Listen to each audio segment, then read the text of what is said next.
Don Antonio González Terol, muy buenas noches.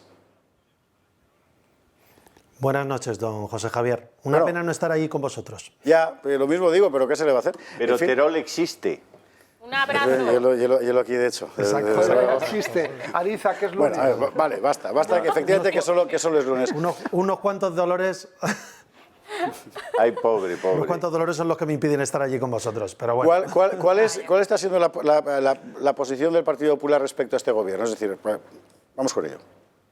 Bueno, pues muy clara, ¿no? José Javier. Al final ha intentado cambiar todo para que no cambie nada. La realidad es que lleva ya 17 ministros cambiados durante el tiempo que lleva en el gobierno y lo cierto es que la mano que mece la cuna sigue siendo la misma. Es Pedro Sánchez. Pedro Sánchez es el culpable del Delsigate y supongo que ahora Ábalos, si escribe unas memorias, nos revelará quién dio la instrucción de que la vicepresidenta del gobierno bolivariano aterrizase y entrase en territorio nacional.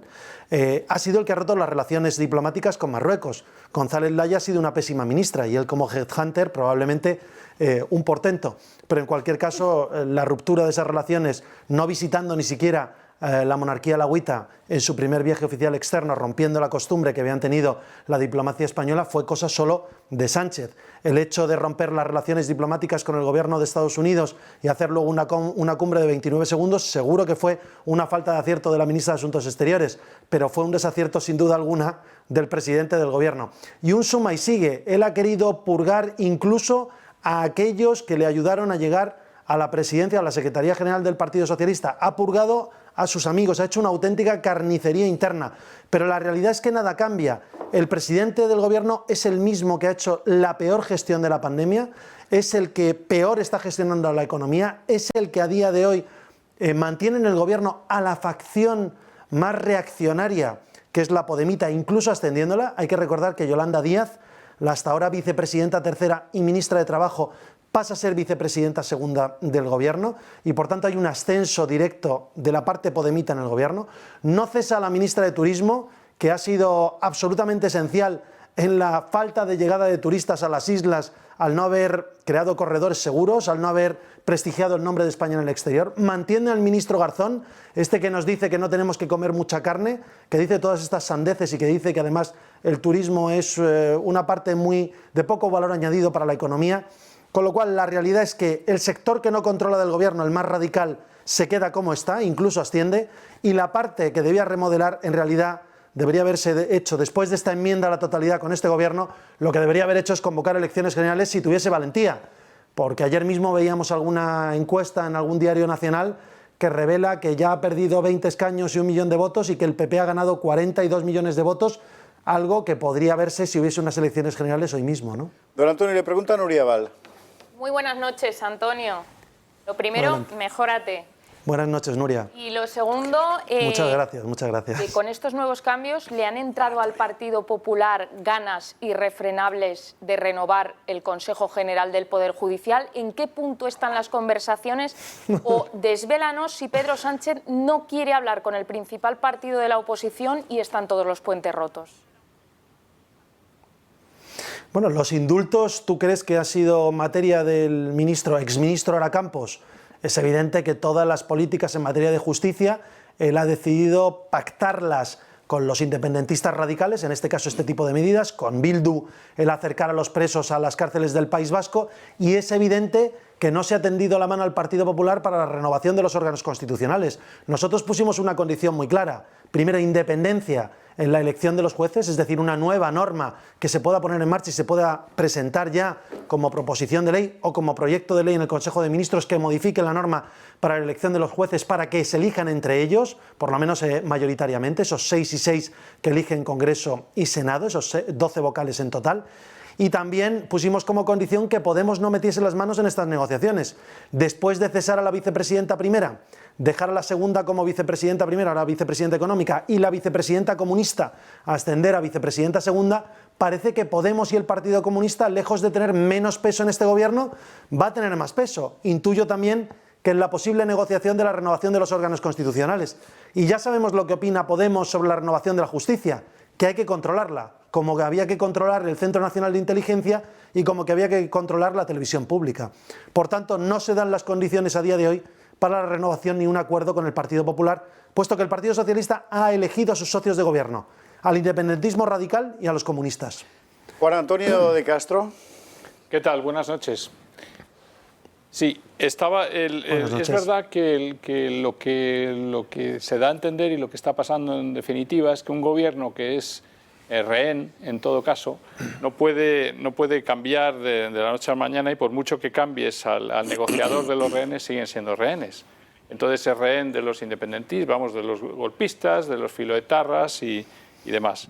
Y eso es cierto. Luego, quizá mi pregunta va más por el lado. Es verdad que Podemos no es que salga, por lo que ha dicho y por lo que parece que está ocurriendo, no es que salga reforzado, pero en cierto modo lo protege de tal manera, es un condicionante tan tremendo para él que no toca a ninguno e incluso asciende a alguno de ellos, ¿no? ¿Es verdad ese bloque monolítico va a seguir ejerciendo con más fuerza o simplemente lo deja como tal porque no puede hacer mucho más? Y luego el ministro Álvarez de Exteriores, no sé qué opinión tiene, me da la sensación de que el aspecto positivo quizá es un acercamiento hacia Marruecos, lo que no sabemos es que siempre a largo plazo puede ser positivo, pero ¿qué otra visión tendría a lo mejor de este cambio?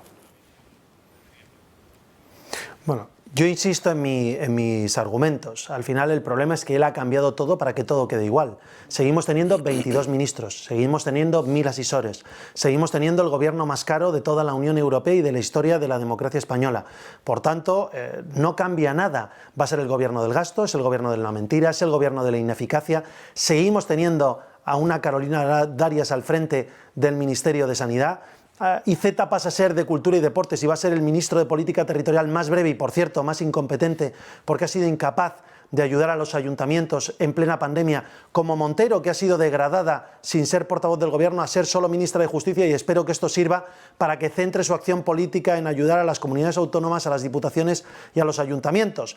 Por tanto, yo creo que el problema sigue siendo el mismo, y es que la mente pensante, el que ayuda a que todos se ejecuten, el que ordena el del Seagate, el que ordena los indultos, el que ordena la política sectaria de aprobar una ley educativa en contra de la educación concertada y en contra de la educación especial, es evidentemente Pedro Sánchez, que no ha cambiado. Por eso nosotros lo que decimos es, independientemente del futuro que pueda tener el ministro de Asuntos Exteriores, que puede ser un 100% mejor que la anterior ministra, pero sigue teniendo el peor jefe, el peor presidente del gobierno y el más débil en apoyos parlamentarios en la historia de la democracia, como es Pedro Sánchez, ese no ha cambiado. Sigue siendo el mismo que ha hecho una carnicería con sus propios amigos y compañeros de partido, que ha hecho una carnicería con aquellos que han sido capaces de hacer el seguidismo de sus políticas más radicales, y que mantiene a la parte comunista del gobierno porque no tiene la valentía de cesarles, de cambiarles o de modificar sus carteras cuando han dado argumentos más que sobrados, para empezar por el ministro de Universidades o continuando por el ministro de Consumo, como para que saliesen de este gobierno inmediatamente. El problema, insisto, es Sánchez, el problema es Pedro Sánchez, el problema es que este señor ha decidido pagar la poltrona por 2 años más en Moncloa y no tendrá la valentía de convocar elecciones generales para que los ciudadanos determinen si están de acuerdo con sus indultos, con sus políticas sectarias y con este y sus otros 5 gobiernos que ha tenido durante estos 2 mandatos. Es verdad que Castells permanece, nadie ha reparado en ello. Me ha preocupado muchísimo, Antonio, que haya hecho Sánchez una carnicería, como se entere el ministro Alberto Garzón. Sí, la verdad es que efectivamente. Román Cendolla. Vale, yo comparto el diagnóstico, pero es que el presidente, cargándose el sanchismo para mantener el sanchismo, lo que está haciendo es poner unos muñecos de guiñol para engañar a Europa. Calviño, en economía, dando protagonismo, nuevo ministro de Exteriores, conocido también en la Unión Europea. ¿Van ustedes a informar a la Unión Europea de lo que opinan de este cambio de gobierno para que no caigan en la trampa de que dejarse engañar por esta mascleta de ministros y de cambios para nada? Bueno, nosotros ya informamos, y recuerdas, Román, sobre aquella proposición de ley que hicieron para modificar la manera de elegir a los vocales del Consejo General del Poder Judicial, y ya hubo un apercibimiento muy grave por parte de la Comisión Europea y luego por parte del Consejo de Europa y la Comisión Greco de Lucha contra la Corrupción hacia el Reino de España, para advertirles de que, como si siguiesen con actitudes de este tipo, no recibirían fondos europeos. A continuación hemos conocido también que han querido cambiar, o por lo menos anunciaron en medios que querían cambiar el sistema de elección de los vocales del Tribunal de Cuentas, que como saben tienen un mandato de 5 años, diciendo que era un órgano administrativo, como si no tuviese un órgano jurisdiccional como la unidad de enjuiciamiento, como la sección de enjuiciamiento que persigue los delitos de malversación que son por todos conocidos de los golpistas catalanes. Por tanto, si ellos perseveran en este tipo de políticas, evidentemente nuestros socios europeos tendrán que conocer que Nadia Calviño es la que hace que la economía española haya desacelerado más del doble de lo que ha desacelerado la media de la economía europea con la misma pandemia. Si la pandemia es común a los 27, lo que no es normal es que la caída del PIB de la Unión Europea sea de 6 puntos y sin embargo el de España ya ha sido de 11 puntos.